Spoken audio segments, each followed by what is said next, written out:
tout le monde suit, ça parle par-ci, par-là. Mais bon, je voudrais demander à Pape, pourquoi chaque fois qu'il éternue, il y a toute la France qui tousse. Et toute la presse. Non mais là, je dis, chaque fois qu'il éternue, il y a toute la France qui tousse. Pape Diouf a dit ça, c'est bouclé de partout et ça fait vendre les journaux et on voit TF1 tout à l'heure, Téléfoot, on nous montre des scénarios et tout ça, mais je me dis, bon, est-ce que Pape Diouf fait-il vraiment peur? Ben, en tout cas, tel n'est pas le sens de ma démarche. Il est un fait cependant que je me définis comme un homme libre. Un homme libre, c'est celui qui n'a pas de reproche à se faire véritablement et qui n'a pas de cadavre dans les placards. Dans la démarche qui a été la mienne, aujourd'hui encore, je peux, dans les yeux, regarder tous mes interlocuteurs passés et présents.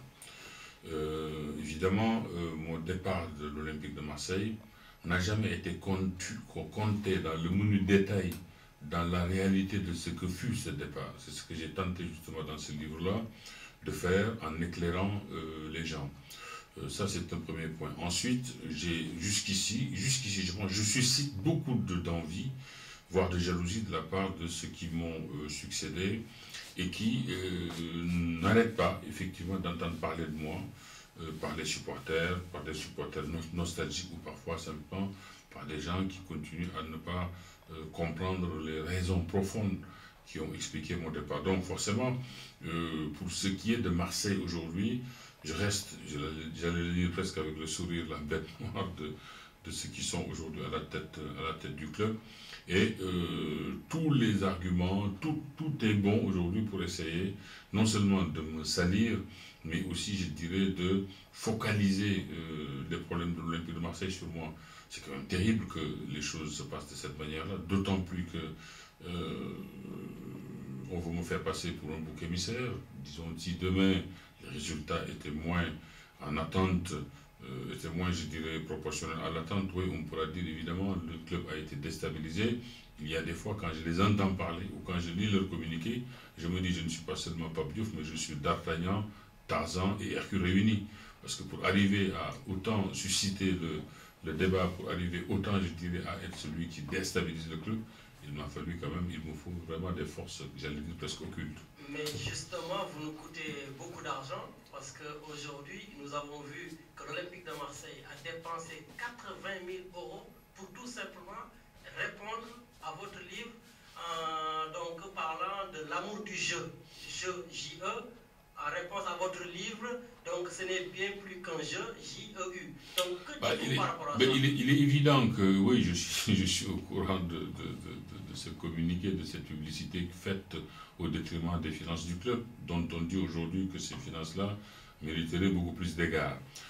Ce qui est quand même assez fantastique et formidable dans cette affaire, c'est que, au-delà du fait que le jeu est mis en avant, c'est-à-dire le pronom personnel, effectivement, J-E-Je, la question que je peux poser, et à ceux qui ont rédigé cette affaire, c'est de leur demander comment peut-on faire une autobiographie, c'est-à-dire parler d'un livre dont on parle de soi, sans pouvoir utiliser ce pronom personnel je.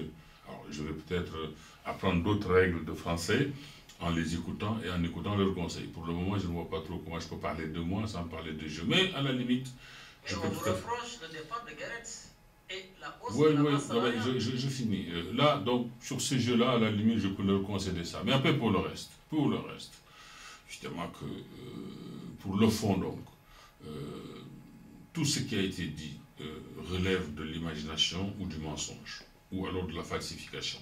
Puisque, évidemment, on n'aura pas le temps ici, on n'aura ni le temps, ni peut-être la place pour pouvoir évoquer tout, mais tout ce qui m'a été reproché,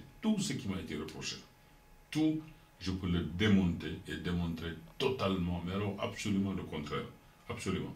Je ferai simplement un ou deux rappels. Si, depuis mon départ, mes successeurs avaient trouvé une petite virgule mal placée dans la gestion que j'ai menée, je pense qu'ils se seraient empressés de le faire savoir directement ou indirectement. Ils n'en ont jamais fait. C'est aujourd'hui seulement qu'ils semblent se réveiller. Ou alors, il manquait de compétences à l'époque pour bien regarder ce que j'ai laissé. Un, deux. Vous parlez de Oh, deux. Ce même Vincent Labrune, hier, à ce que je sache, a bénéficié dans l'équipe d'une page entière pour s'exprimer, complètement. Une page entière de ce journal. Il a parlé de tout, il a parlé en biais, obliquement, mais jamais il n'a parlé de moi, de tout ce qui m'est reproché aujourd'hui. Il a fallu, pour parler de ça aujourd'hui, que le club ponde un communiqué et il recense les reproches qu'on me ferait.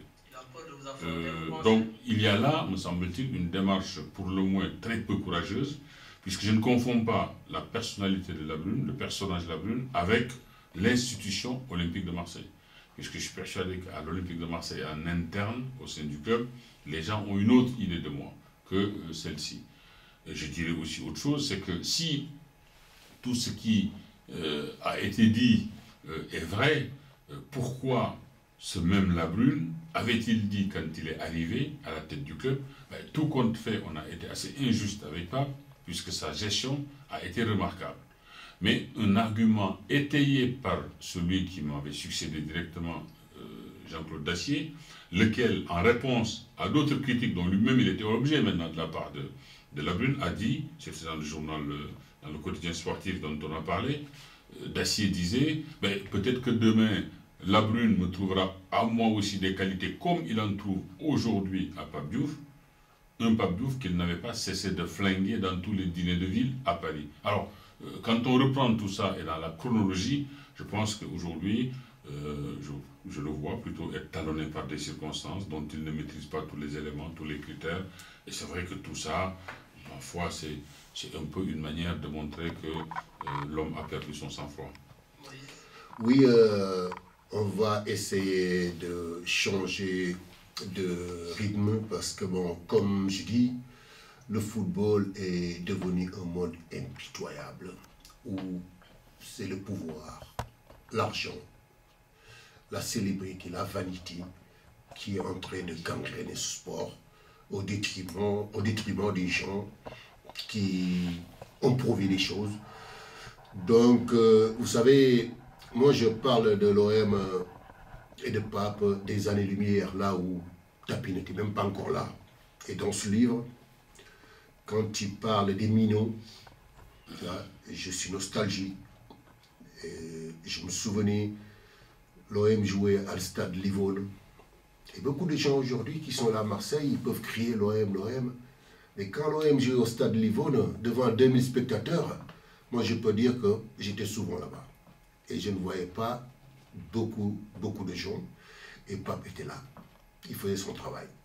Donc ça, c'est bien avant que Tapi arrive.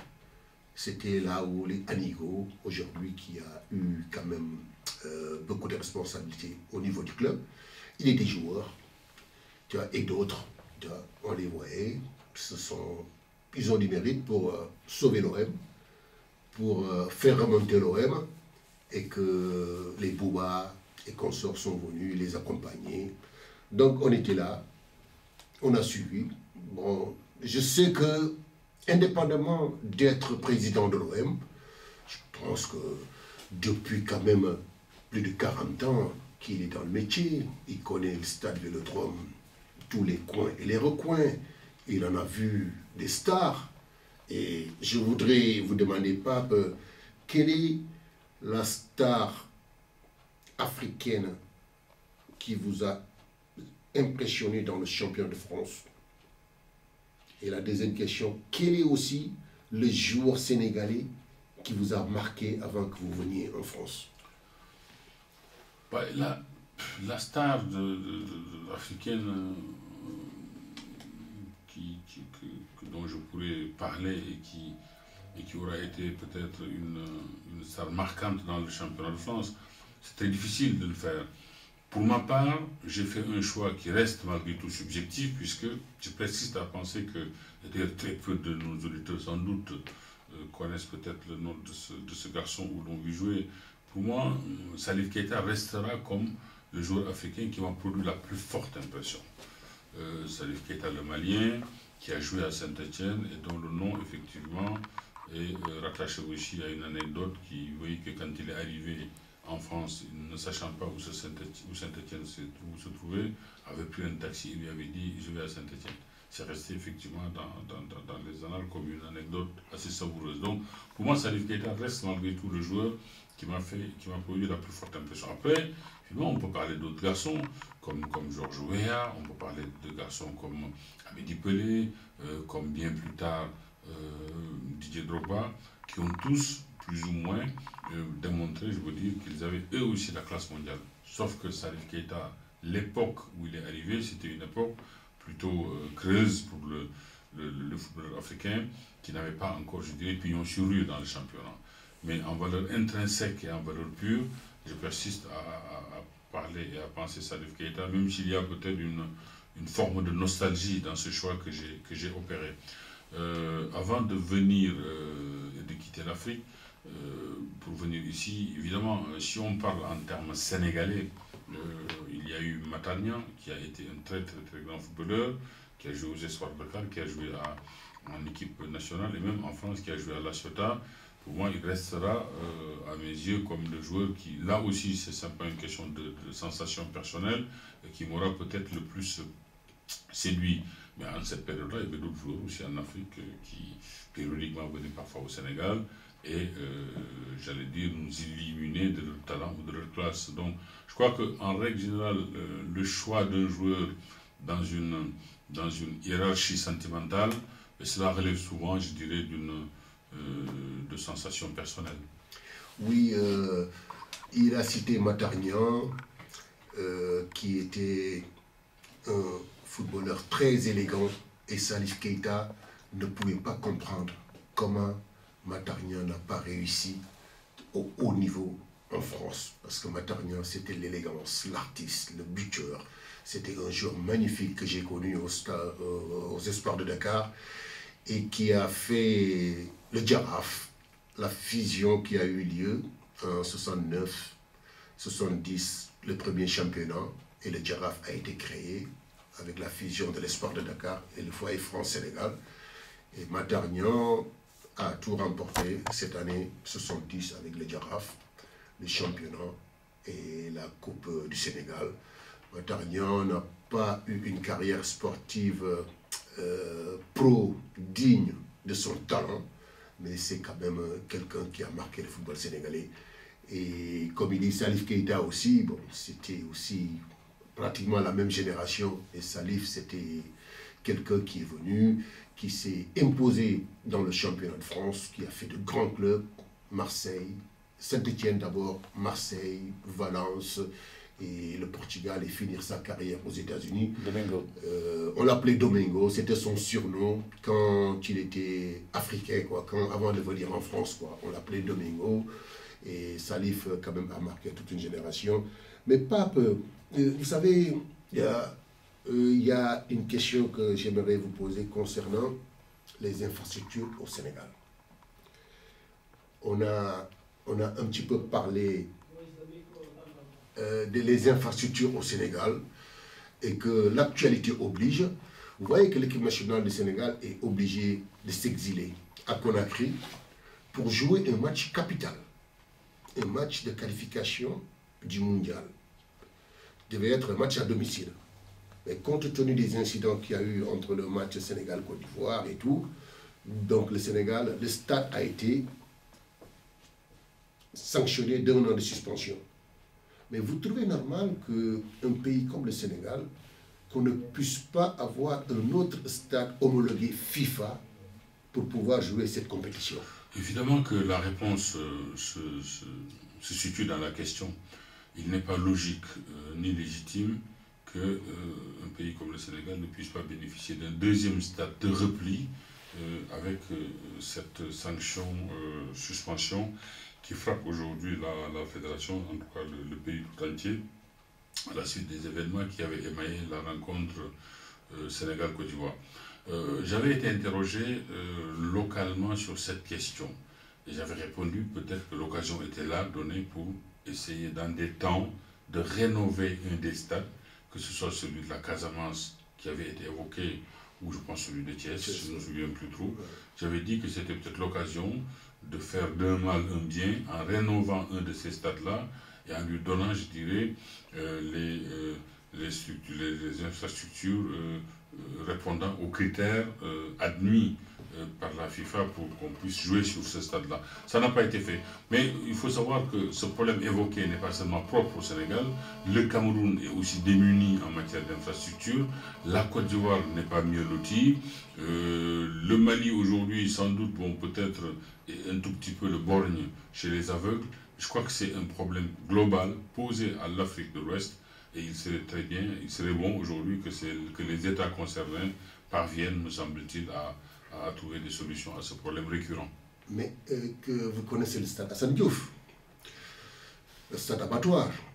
Oui. Le stade où tout se jouait là-bas, les Matarnians, les Sport Dakar, les Foyers France-Sénégal et tout ça. Bon, ce stade est quand même un des rares stades qui se trouvait dans le centre-ville de Dakar. Mais vous ne pensez pas que détruire ce stade pour en faire un centre commercial n'est pas la bonne solution? C'est sûr que, mais ces stades-là non plus n'avaient pas, je dirais, les équipements requis et nécessaires à l'organisation d'un match international, d'un match organisé sous l'égide de la FIFA, qui est l'instance suprême. Je crois que c'est tout un ensemble d'éléments dont il faut tenir compte. Évidemment que les sportifs ou les sportifs que nous sommes regretteront toujours qu'un stade soit sacrifié, je dirais, à une forme de commercialisation, c'est évident. Mais malheureusement, on sait aujourd'hui que la politique urbanistique des villes est une politique parfois agressive, parfois un peu sauvage, et en subissent les conséquences, parfois les lieux de jeu et les sportifs du dimanche ou simplement les jeunes qui veulent s'adonner au sport.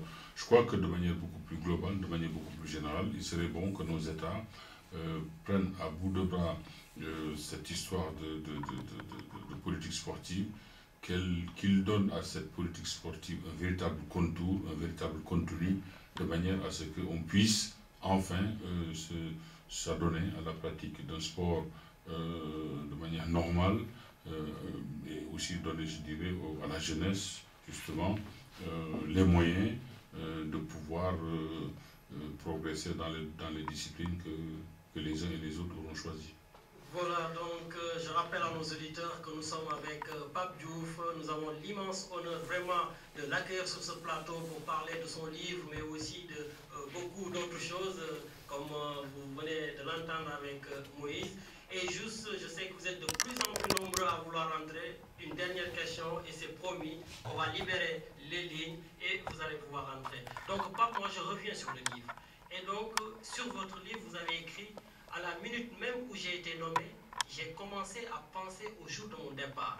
C'est parce que vous vous êtes déjà considéré comme une anomalie à la tête de l'Olympique? Pas du tout, c'est parce que je connais quand même l'histoire de l'Olympique de Marseille. Il faut méconnaître singulièrement cette histoire-là pour penser qu'être à la tête de l'Olympique de Marseille, c'est bénéficier d'une rente de situation. C'est un passage jusqu'à ce que j'arrive, et hormis tapis, la durée de vie d'un président à la tête du club n'a jamais excédé 2 ans, 2 ans et demi.